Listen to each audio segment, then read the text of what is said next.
Yeah, today's video is gonna be about Looksmaxxing, and it's just to say that Looksmaxxing is real, and although it might not be expressed in the healthiest way in society, it very much well exists, and the whole idea of coddling people that Looksmaxxing isn't a real thing, or that looks don't matter, it's all in the heart, and all of that is nonsense in my opinion.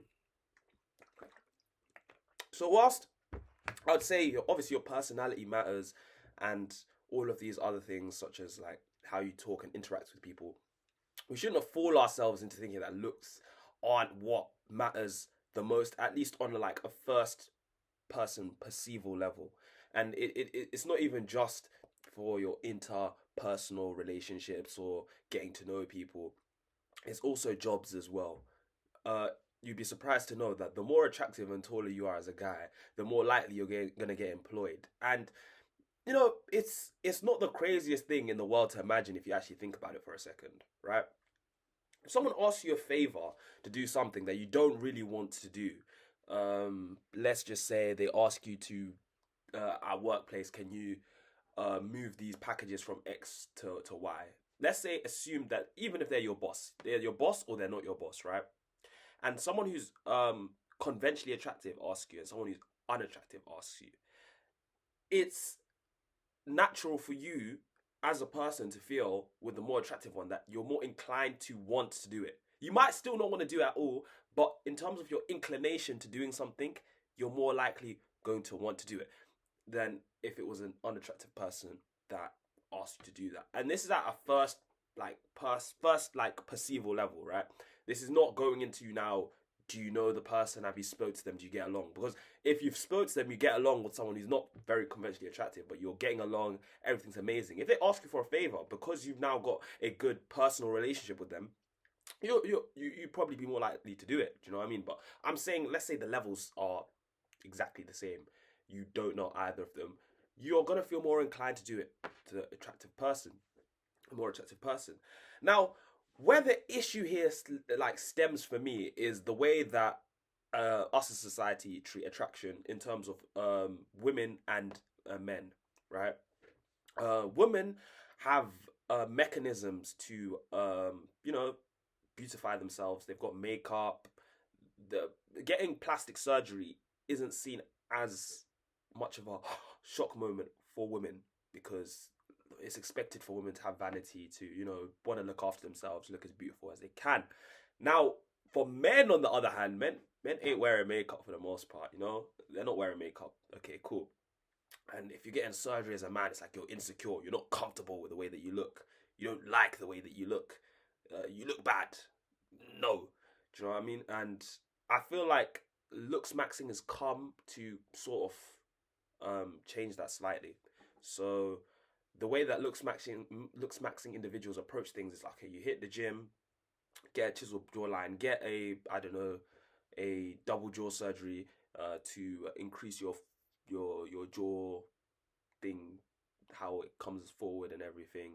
Maybe get a nose job here, whatever. Get your teeth sorted out. This is the hard aesthetic surgeries that men are wanting to do to look better. And I get that we're talking about surgeries and we're like, okay, you're insecure, you're not comfortable in your skin, but the whole premise of that is it really is like a void bubble of just nonsense. Because when you look at it from a holistic point of view, yes, cool, getting surgery, like it could be due to insecurity, but let's not lie upon how society is built. You have to look good in society. Well, not have to, but if you do, it makes life so much easier. So who is anyone to say to anyone else, no, you shouldn't do this, you're insecure? I believe that the insecurity actually goes both ways.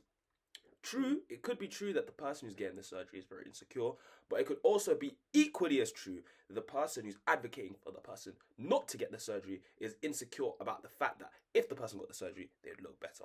Sometimes it's out of genuine worry. And cool. it can be out of genuine worry. Maybe it's family. Maybe because surgery is not always perfect. But when someone tries to do something, they understand the risks most of the time. Like if I was to hop on steroids, I would understand the risks of hopping on steroids. You can tell me don't hop on them, but a well-educated person understands the risks and is willing to take the risks. So sometimes I feel you do need to respect people's choices. So am I saying I'm glad that Looksmaxxing has gone from very niche to being one of the most popular mainstream now funnels? I wouldn't say I'm necessarily glad, but I'm saying it was needed. It was needed because we need more acceptance of the idea. Now, am I saying you should change how you completely look? No. One thing I do agree on is like, if you're to get cosmetic surgery done, I should still be able to tell that it was you at the end of the day. Now, very rarely are people who have issues that they want to sort out with surgery, like an absolute mess everywhere in their face, you know? They might have one or two aspects, but I can see how it could become a rabbit hole. Like, okay, cool, I've changed this, I want to change this as well, I want to change this as well. So I feel like, I should still be able to tell it's you. You look better, but I can still tell it's you. So let's say I got a double Bimax, right? My jawline, my palate expands, it's out there, and that's all I ever get. Once my face finishes swelling, all of that, you'll still be able to tell it's me. I feel like that's the perfect balance of surgery. You shouldn't look like a completely different person, and you shouldn't look like a plastic doll. Do you know what I mean? I should still be able to tell, yep, that's you, but you just look enhanced. You look better, right? You look better. And people say, oh, did you get XYZ done? But they can still tell it's you. That's, I feel, is like the golden point ratio of getting an aesthetic surgery. So, in all, I'm just trying to say, I feel like the fact that Looksmaxxing has become more mainstream isn't, in my opinion, technically that big of an issue. Now, are there disingenuous actors? Yes. Should they be called out? Yes. Should there be more attention brought to the idea of getting cosmetic surgery like this? Yes, and regulations should be put in place adequately, such that you don't have doctors mashing people's faces up and making them look like cyborgs. But as to say for the whole topic, the fact that Looksmaxxing has become mainstream, I feel like is a good thing. Anyway, that's it for today's video. If you enjoyed the topic, make sure to leave a like and subscribe. Out.